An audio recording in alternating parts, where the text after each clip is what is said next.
नमस्कार, स्वागत है आपका जी बिजनेस में। मैं हूं दीपक डोभाल और वक्त हो चला है आपकी खबर आपका फायदा का। आप सब लोग, हम सभी लोग आरबीआई पॉलिसी का इंतजार कर रहे थे। अब ऐलान इसका हो चुका है। दो बड़े इश्यूज थे लोगों के जिन पर सबकी नजर थी। पहला था कि क्या ईएमआई घटेगी, अब इस पर तो थोड़ा आपको निराशा हाथ लगी होगी। और दूसरा था लोन मॉरिटोरियम आपका क्या होगा आगे। तो इस पर सस्पेंस टाइप का बरकरार है, इसको छुआ नहीं आरबीआई ने, इस पर अभी कोई बात नहीं की है। अब आप कहेंगे फिर हमारे हाथ क्या लगा, हमारे को तो मायूसी हाथ लग गई। ऐसा नहीं है, आपके पास अभी भी बहुत सारे ऑप्शंस हैं, लेकिन करना क्या है आपको, ये आपको आगे बताएंगे। क्योंकि हम कह रहे हैं कि भाई पॉलिसी का ऐलान हो चुका है, लेकिन आगे का प्लान आपका क्या हो। और इसके लिए हमारे साथ 3 खास मेहमान होंगे जो आपको बताएंगे आगे की राह।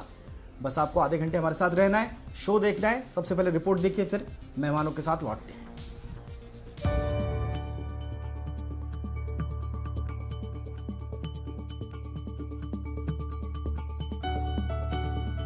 The MPC voted unanimously to leave the policy repo rate unchanged at 4%. RBI governor ने इस ऐलान के साथ ही सस्ते घर और कार का सपना संजो रहे लोगों को थोड़ा निराश कर दिया।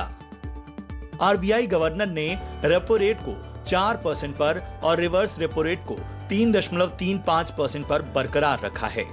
इससे पहले मई में आरबीआई की तरफ से ब्याज दरों में 40 बेसिस पॉइंट और मार्च में 75 बेसिस पॉइंट की कटौती की गई थी। साथ ही मार्जिनल स्टैंडिंग फैसिलिटी रेट 4.25% और बैंक रेट 4.25 पर बरकरार रखा गया था। इसके अलावा आरबीआई गवर्नर शक्तिकांत दास ने अपनी प्रेस कॉन्फ्रेंस में लोन मॉरिटोरियम बढ़ाने पर भी सस्पेंस बरकरार रखा। उन्होंने कहा कि वो मॉरिटोरियम की बजाय रीस्ट्रक्चरिंग से ग्राहकों को फायदा देने की कोशिश करेंगे। तो भले ही इस बार आम आदमी के ईएमआई घटने की आशाओं पर पानी फिर गया हो, लेकिन आरबीआई गवर्नर ने ग्राहकों को कई रियायतें दी हैं। जैसे चेक पेमेंट में ग्राहकों की सुरक्षा बढ़ाने के लिए आरबीआई ने 50,000 रुपए और उसके ऊपर के सभी चेक के लिए एक पॉजिटिव पे व्यवस्था शुरू करने का ऐलान किया है। इसमें चेक लिखने वाला अपने बैंक को लिखे हुए चेक का ब्यौरा देगा। इससे चेक तुरंत क्लियर होगा और फ्रॉड से सुरक्षा होगी। इसके अलावा ऑनलाइन ट्रांजैक्शन फेल होने पर सभी पेमेंट कंपनियों को टेक्नोलॉजी आधारित ऑनलाइन डिस्प्यूट मैकेनिज्म लाना होगा, जिसमें कोई इंसानी दखल नहीं होगा। रिजर्व बैंक ने लोगों को राहत देने के लिए गोल्ड लोन के बारे में बड़ा ऐलान किया। अब गोल्ड ज्वेलरी का लोन टू वैल्यू रेशियो 90% तक होगा, यानी किसी गहने के बाजार भाव के 90% तक लोन दिया जा सकेगा। अभी एलटीवी का 75% तक ही लोन मिलता था। आरबीआई गवर्नर शक्तिकांत दास ने प्रायोरिटी सेकंडिंग स्टेटस का फायदा स्टार्टअप कंपनियों को देने का फैसला किया है, जो नई कंपनी शुरू करने वालों के लिए फायदे का सौदा दिख रहा है। आरबीआई ने कॉर्पोरेट लोन के लिए स्टैंडर्ड अकाउंट वाले लेनदार लोन स्ट्रक्चरिंग के लिए आवेदन कर सकेंगे। हालांकि इसके लिए काफी शर्तें होंगी। इसमें अलग अलग सेक्टर के लिए पैमाना तय किया जाएगा। कौन राहत का हकदार होगा, ये तय करने के लिए जाने माने बैंकर केवी कामत की अगुवाई में एक्सपर्ट कमेटी बनेगी, जिसकी सिफारिशों के आधार पर फैसला लिया जाएगा। 31 दिसंबर 2020 तक बैंकों को रीस्ट्रक्चरिंग लागू करनी होगी और उसके बाद 180 दिनों में निपटारा करना होगा। बैंकों को इसके बदले में 10 से 20% तक प्रोविजनिंग करनी होगी। वहीं होम लोन को बढ़ावा देने के लिए आरबीआई ने नेशनल हाउसिंग बैंक यानी एनएचबी को 5,000 करोड़ रुपए की नकदी देने की बात कही है। रिजर्व बैंक की तरफ से इतना सब मिलने के बावजूद भी अगर आप ईएमआई न घटने से निराश हैं, तो आपको एक और बात बता दें कि इस वक्त हमारे यहाँ ब्याज दरें 10 साल के निचले स्तर पर हैं। यानी 10 साल पहले वाले ब्याज पर ही आप नया घर या कार ले सकते हैं। वहीं पर्सनल फाइनेंस की बात करें तो ईएमआई न बढ़ने से बैंकों के एफडी के रेट भी अपने निचले स्तर पर पहुंच गए हैं। ऐसे में इन्वेस्टमेंट ऑप्शंस के तौर पर आप म्यूचुअल फंड्स और गोल्ड ईटीएफ का भी रुख कर सकते हैं। ब्यूरो रिपोर्ट, जी मीडिया।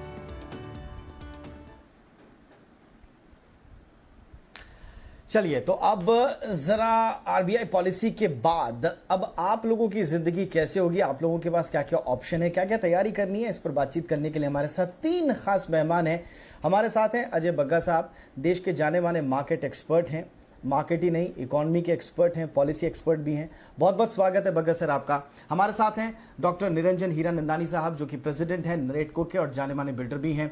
डॉक्टर हीरानंदानी, बहुत बहुत स्वागत है सर आपका। और हमारे साथ एक और खास मेहमान फिरोज अजीज साहब, जो कि डिप्टी CEO हैं आनंद राठी वेल्थ मैनेजमेंट के।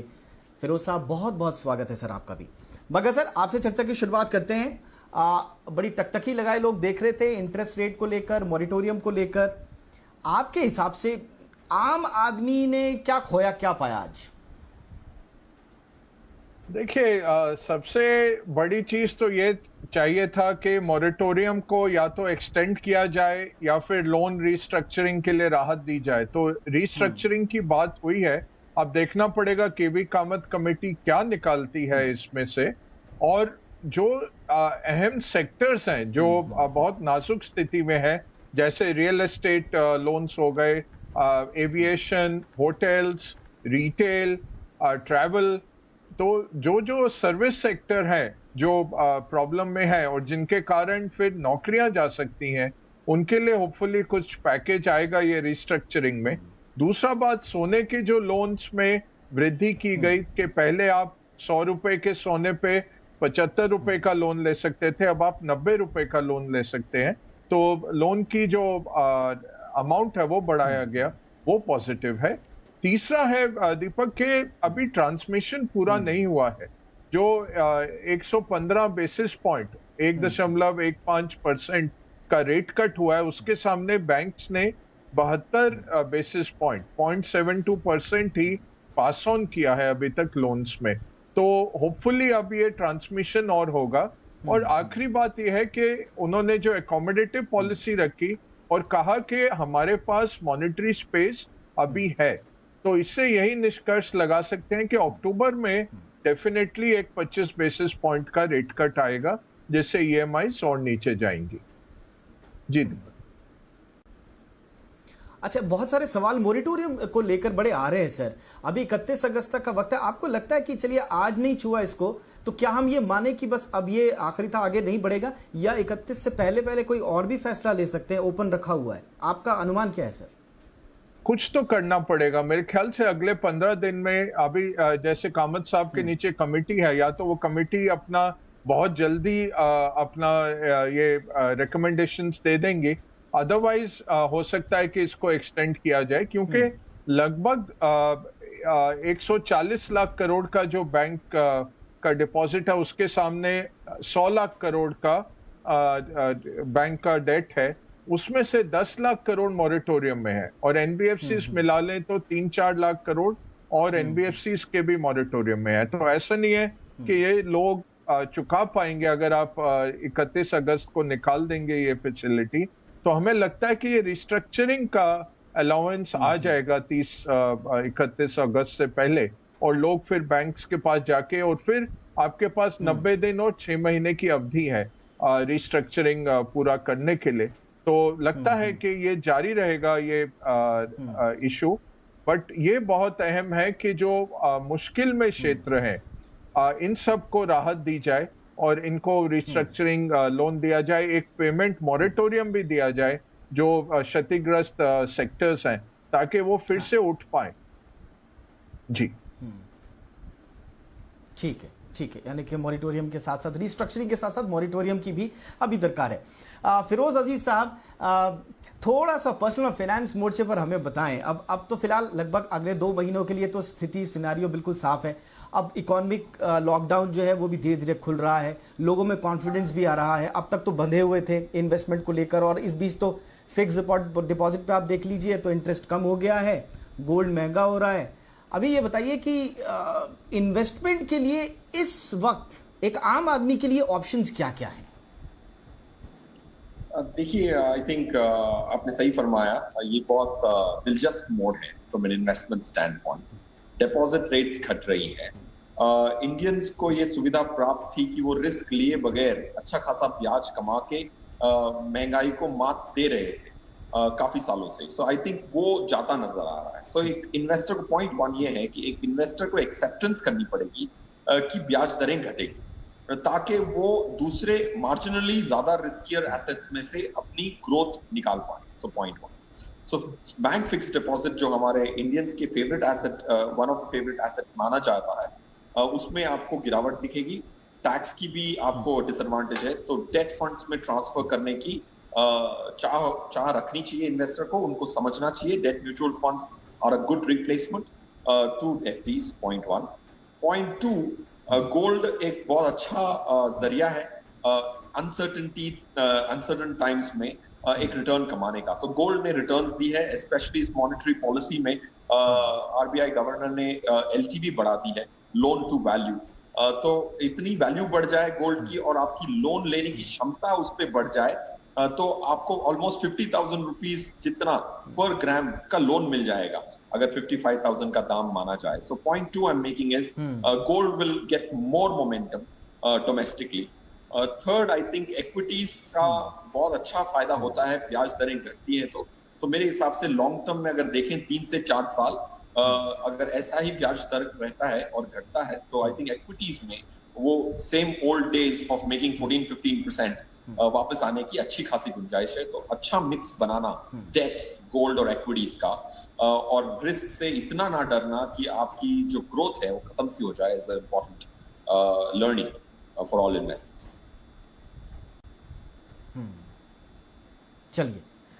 चलिए फिर आगे बढ़ते हैं और डॉक्टर निरंजन हीरानंदानी साहब हमारे साथ मौजूद हैं।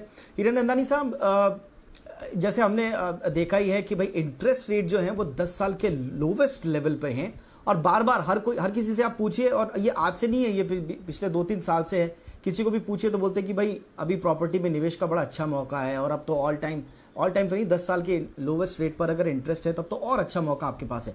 लेकिन ग्राउंड पे जाइए तो फिर रियलिटी अलग नजर आती है। आप हमें थोड़ा सा बताइए, हमारे दर्शकों को एक्चुअल ग्राउंड की रियलिटी क्या है? क्या प्रॉपर्टी वाकई में ऑन ग्राउंड सस्ती है इस समय? डेफिनेटली भाव तो कम है ही, और ऑप्शंस बहुत बढ़ गए हैं, क्योंकि आज की तारीख में अच्छे प्रॉपर्टीज रीजनेबल दाम में मिल रहे हैं जो पहले नहीं मिलते थे, और जो टर्म्स एंड कंडीशंस पर मिल रहे हैं वो भी सब किस्म से पहले से बहुत अच्छे हैं। और तीसरी बात जो आपने कहा, ईएमआई और ब्याज जो कम हो गया है, उससे जो फायदा लोगों को मिल रहा है वो अनप्रेसिडेंटेड है, इसे कभी नहीं था। ये 10 साल में तो नहीं था, पहले भी जो था वो 2 साल 3 साल के दरमियान थी था, और फिर उसकी ब्याज बढ़ गई थी। तो मेरे अंदाज से ये फायदा लेने के लिए सब लोग नहीं ले सकते, क्योंकि उनकी कैपेसिटी नहीं है आज की तारीख में लेने में, और जो ले लेते हैं तो उनको कंटिन्यू होगा। और जैसे बगा साहब ने बताया कि एक अभी भी पॉसिबिलिटी है जहां ईएमआई कम हो सकती है, क्योंकि रेट का ट्रांसमिशन अब तक पूरा हुआ नहीं है। पार्टली एसबीआई ने किया है, एचडीएफसी ने किया है, लेकिन सब बैंकों ने नहीं किया। तो मेरे अंदाज से और भी स्कोप है कि और जो आप कंप्लीशन कर लेंगे, और इसको जो बेंचमार्क है, जैसे ईएमआई जैसे कम होगा ब्याज, ऑटोमेटिकली ईएमआई कम हो जाएंगे। It is link to the repo rate, उनकी जो ब्याज है। तो मेरे अंदाज से ये बहुत ही अच्छा समय है जो आप घर खरीद सकते हैं, और वो ईएमआई है। और मेरे अंदाज से आज ये फायदा लेने के लिए काफी लोग जो घर खरीदना चाहते हैं वो ले रहे हैं, वरना उनका ले रहे। तो आज भी तारीख में आप देखेंगे कि रेडी प्रॉपर्टीज में भी काफी लोग अब रुचि लेते हैं कि वो अब घर खरीदें और इसमें चेंजेस लेके आए। लेकिन ओवरऑल कहाँ तो ये प्रॉब्लम है कि उनके जॉब पर इनसिक्योरिटी रही है, तो इसलिए वो क्लोजर नहीं कर रहे। जैसे मेरे अंदाज से ये कोविड पीरियड पूरा हो जाएगा तो डिमांड फिर पिकअप हो जाएगा, और ब्याज कम होने के कारण ये बहुत ही फायदेमंद है। लेकिन सबसे बड़ी बात जो हुई है आज आरबीआई में, वो है लोन रिस्ट्रक्चरिंग रियल एस्टेट के लिए। तो मेरे अंदाज से ये होने के बाद काफी राहत मिल जाएगी रियल एस्टेट को, क्योंकि काफी लोगों को जो पेमेंट करनी थी, जो इंस्टॉलमेंट्स थे, डेवलपर्स फाइनेंस जो था, या मेरे अंदाज से इसको बहुत ही फायदेमंद हो जाएगा। ये पहली बार 2008 में हुआ था जब लीमन क्राइसिस हुआ था। तो मेरे अंदाज से जो केवी कामत साहब की जो कमिटी है उसको मोर और लेस उस डायरेक्शंस पर कर सकते हैं, या सेक्टर वाइज, जैसे बगा साहब ने कहा, सेक्टर वाइज एक अलग अलग रूल्स रेगुलेशन कर देंगे या एक फ्लेक्सिबिलिटी देंगे कि अलग बैंकों को कैसे, कौन से सर्कमस्टेंसेस में क्या कंडीशंस के ऊपर वो राहत दे। लेकिन सबको राहत देने की आवश्यकता है, नहीं अच्छा। तो ये इंडस्ट्री में बहुत ही तकलीफ हो सकती है और बहुत ही ज्यादा एनपीए हाँ, आई एम सॉरी सर, मैं टोक रहा हूं आपको। आपने फ्लेक्सिबिलिटी की बात की, हम देख रहे हैं कि आरबीआई भी फ्लेक्सिबल है। हम देख रहे हैं कि ठीक है, बैंक्स भी अब देंगे उसका फायदा ग्राहकों तक, जैसा आपने कहा कि आगे भी देंगे। ग्राहक भी फ्लेक्सिबल होने को तैयार है, लेकिन बिल्डर्स कब फ्लेक्सिबल होंगे सर? सब लोग ये कह रहे हैं कि बिल्डर्स रेट क्यों नहीं घटा रहे हैं, क्या प्रॉब्लम हो रही है? आप भी अगर घटा देंगे तो फिर सोने पे सुहागा हो जाएगा। किसने बताया कि ब्लेक घटे नहीं है? आप जाके खरीदो, आप घर खरीदेंगे तो ऑटोमेटिकली आपको दिखेगा कि भाव कम हुए हैं, लेकिन और कम नहीं हो सकते, क्योंकि इनकम टैक्स का जो कानून है वो आप 10% ऑफ रेडी रेकनर रेट या सर्कल रेट से कम नहीं ले सकते, नहीं तो आपको 35% बायर को और सेलर को एडिशनल टैक्स देना है। तो उससे ज्यादा तो कम होने का मुझे कोई मुमकिन नहीं दिख रहा। तो मेरे अंदाज से जो कम हुआ है वो काफी कम हो गया है, और आज की तारीख में आपको क्लोजर जल्दी से जल्दी खरीद के जो टर्म्स एंड कंडीशंस पर हैं वो करना चाहिए। ठीक है सर, चलिए अब एक छोटा सा ब्रेक ले लेते हैं, लेकिन ब्रेक के उस पार हम थोड़ा सा ये समझने की कोशिश करेंगे कि आज की आरबीआई पॉलिसी के बाद उसमें क्या कोई ऐसे हिडन एस्पेक्ट छुपे हुए हैं जिससे ये संकेत मिलता है कि हमारी इकोनॉमी के लिए बूस्टर्स जो हैं अभी भी बरकरार हैं। इकोनॉमी को बूस्ट अप करने के लिए अभी क्या क्या चीजें मार्केट में आरबीआई की तरफ से और ओवरऑल इकोनॉमी में कौन से फैक्टर्स अभी मौजूद हैं जिनके बलबूते हम कह सकते हैं कि बूस्ट अप आगे इकोनॉमी होगी। इस पर करेंगे हम चर्चा, संकेतों को समझने की कोशिश करेंगे। तो आरबीआई पॉलिसी का हो चुका है ऐलान, और आगे आपको क्या करना है प्लान, इस पर कर रहे हैं हम चर्चा। हमारे साथ 3 खास मेहमान मौजूद हैं। आपके जो भी सवाल हैं वो भी आप हमसे पूछ सकते हैं और हम उनको पूछने की कोशिश करेंगे अपने एक्सपर्ट्स के साथ। फिलहाल बग्गा सर, आपके पास फिर से आना चाहूंगा। एक लोन रीस्ट्रक्चरिंग की बात हुई थी, चलिए ठीक है, एक थोड़ा सा मौका आपको लगता है कि क्योंकि एमएसएमई सेक्टर जो है रोजगार से जुड़ा हुआ है, रोजगार अगर होगा, लोगों के हाथ में पैसा आएगा, इकोनॉमी का चक्का फिर से घूमेगा। इंडस्ट्री के रिवाइवल के लिए, एमएसएमई सेक्टर के लिए लोन रीस्ट्रक्चरिंग का जो अभी एक स्पेस ओपन रखा है आरबीआई ने, वो कितना इंपॉर्टेंट आपको लगता है, वो कितना इंपॉर्टेंट और मददगार साबित हो पाएगा सर? नहीं, ये बहुत इंपॉर्टेंट है। अगर आप देखिए बैंक का जो लोन है एमएसएमई को लगभग 10.5 लाख करोड़ है, और वो 10% गिर गया है, साल दर साल 10% नीचे आ गया है। तो ये जो सेगमेंट है वो बहुत त्रास्त है। और दूसरी बात है, आरबीआई ने 3 लाख करोड़ का जो एक स्पेशल पैकेज निकाला था, उसके तहत बैंक्स ने लगभग 1.5 लाख करोड़ का सैंक्शन किया है लोन, और 87,000 करोड़ का डिसबर्सल हुआ है 29 जुलाई तक। तो क्लियरली अभी 2.25 लाख करोड़ तक बैंक्स के पास हैं जो वो एमएसएमई को दे सकते हैं, जो बहुत उनको लाभ पहुंचाएंगे। बट उससे भी महत्वपूर्ण है कि जो भी एमएसएमई रीस्ट्रक्चरिंग के दायरे में था, स्टैंडर्ड एसेट था, बट बिजनेस बंद होने के कारण अब वो चुका नहीं पा रहे, उनको अगले मार्च तक रीस्ट्रक्चरिंग की आरबीआई ने मोहलत दी है। तो ये बहुत अच्छा है। हमें लगता है कि बैंक्स ये सारे लोन्स अगर इनको रीस्ट्रक्चर करके इनको राहत पहुंचाएं, क्योंकि इकोनॉमी में जो एम्प्लॉयमेंट है वो एमएसएमई के जरिए ही आती है, और सबसे ज्यादा क्षतिग्रस्त, सबसे ज्यादा नुकसान इसी सेक्टर को हुआ है। स्टेइंग पावर भी इनकी कम है। एक आंकड़ा देना चाहूंगा दीपक जी, अगर 2 साल का आप रिटर्न्स देखें तो निफ्टी ने 2 साल में 5% रिटर्न दिया, mid cap share -26%, small cap -47%, और ये लिस्टेड स्पेस है। एमएसएमई ज्यादातर जो है हमारे अनलिस्टेड में है, उनका आप सोचिए क्या उनका हालत चल रहा है। तो ये ऐसा नहीं है कि पैंडेमिक से पहले वो बहुत अच्छी स्थिति में थे, अब बहुत जरूरी हो जाता है ये जो 3 लाख करोड़ आरबीआई ने दिया है वो पहले उन तक पहुंचाया जाए, दूसरा उनके जो लोन्स हैं वो रिस्ट्रक्चर किए जाए। जी दीपक जी। ठीक है सर, ऑल राइट। यानी कि एमएसएमई के लिए जो आरबीआई ने कदम उठाए, सरकार ने कदम उठाए, जैसा कि सर ने बताया कि पैंडेमिक से पहले भी बहुत ज्यादा स्थिति अच्छी नहीं थी, ऐसे में जो कहा जा रहा है आजकल आपदा में अवसर, वो साबित हो सकता है, बशर्ते फोकस्ड होकर एमएसएमई के लिए काम किया जाए, जिसकी ओर आगे बढ़ भी रही है सरकार। बहरहाल प्रॉपर्टी की बात चली थी, फिरोज अजीज साहब, प्रॉपर्टी पे काफी लंबी बात भी हुई।